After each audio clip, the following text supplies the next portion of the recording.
I am from Kūhaʻo. I still live in Kūhaʻo today, Hilo, Hawaii, and graduated from Hilo High, Mm-hmm. contrary to some what people think. But graduated from Hilo High, and I still currently live in Kūhaʻo today, Homestead. Yeah. So what kind of things were you into growing up?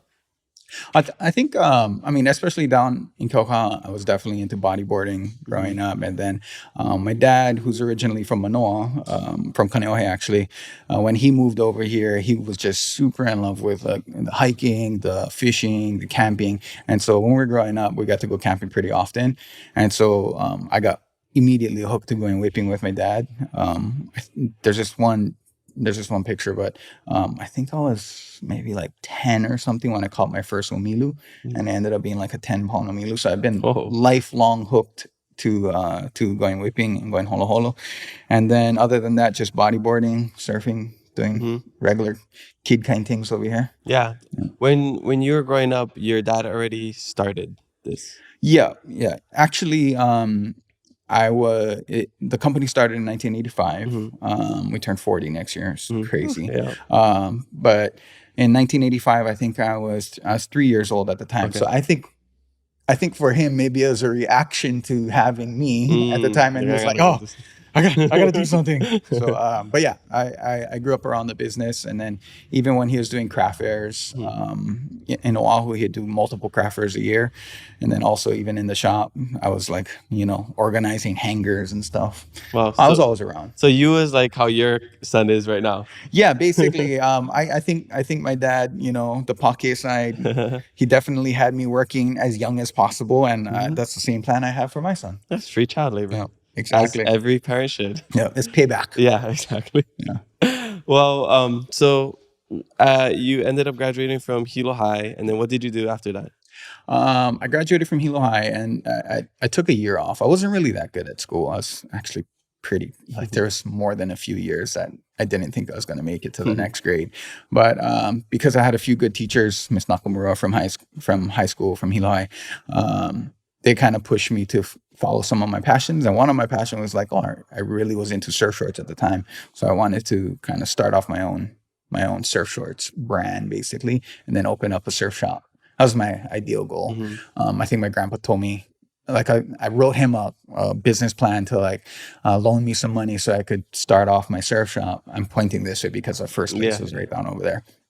But he told me no. And then so I was like, oh, thanks. Oh, okay, grandpa. But that in a way is a blessing in disguise, because I started to learn graphic design from my dad's partner at the time, Punavai Rice.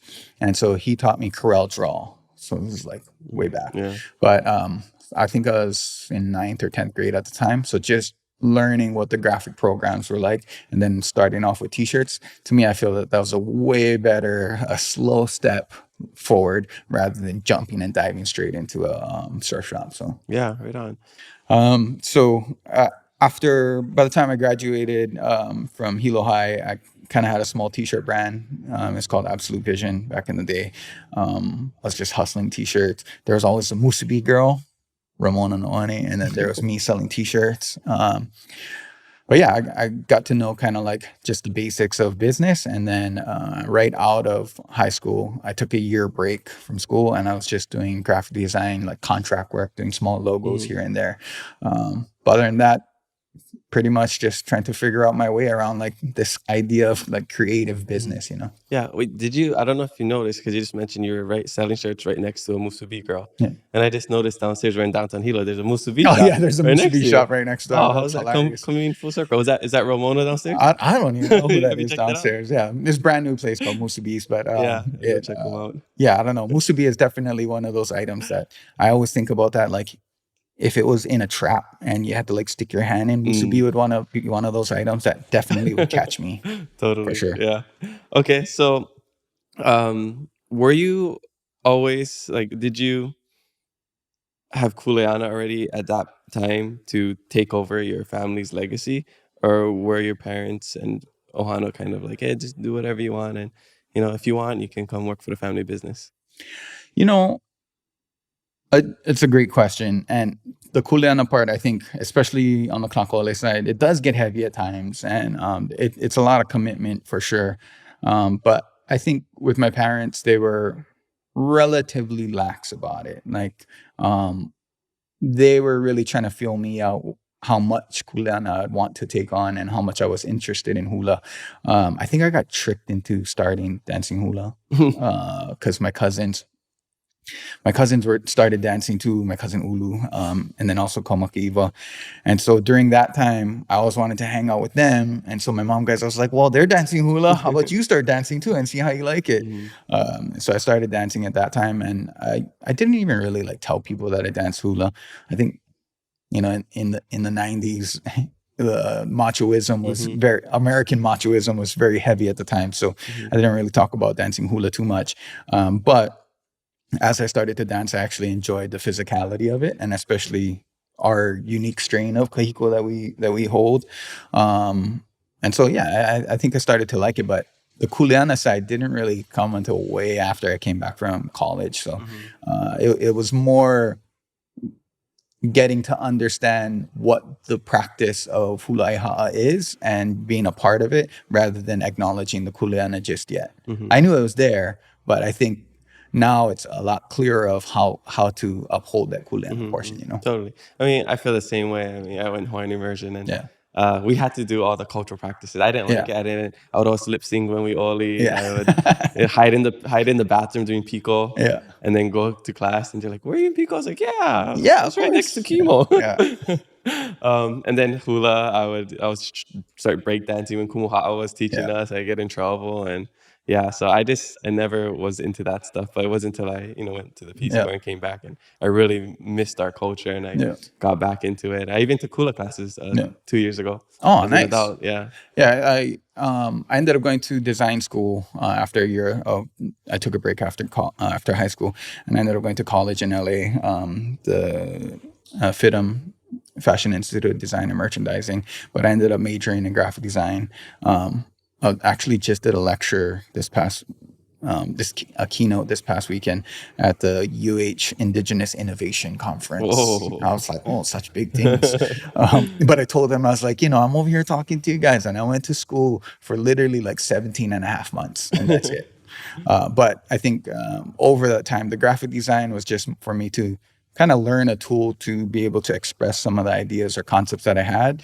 And really, I think my schooling has been throughout my career, just having different mentors, making a ton of mistakes over the years, and just kind of like learning as you go. But other than that, I can't really take anything away from my path. I I would have to say that every mistake or failure that I've had has led me to this point right now, currently. Mhm. So can't really take anything away from it. Yeah, you learn nothing from success. Yeah. You learn everything from Yeah. failure. It's scary. It's Yeah. scary. Sometimes when I feel the success too much, I'm like, oh, something's Something's gonna wrong. go wrong. Something's Yeah. happening. Yeah. Too Yeah. good to be true. Yeah. Yeah. Okay. So when did you end up coming back? So you went to college over there just for a year, and then what was it like a pool? Like you missed the aina, you missed the family, you missed the food, or You know, you had enough? You learned, you roamed, and now you're ready to come home. anonymity. I was pretty stoked in LA where that nobody knew who the Kanakole family was, or there was no stadium named after your grandma or anything like that. And so I just loved being up there, just could do whatever I want basically, but learning graphic design and then Mm. really falling in love with the design process, and then also all of these other great designers that are out there, graphic designers or designers either way. And so for me, it was my time to really immerse myself in that idea of design. But at the same time, while I was up there, I was noticing that design and their creative process had so many parallels to Hawaiian creative process, especially when it came to hula and choreography type of thing. And so I saw plenty parallels, and I also saw plenty differences. And so I definitely missed hula at the time, and I wanted to come back, but I think I was having a little bit too much fun up there.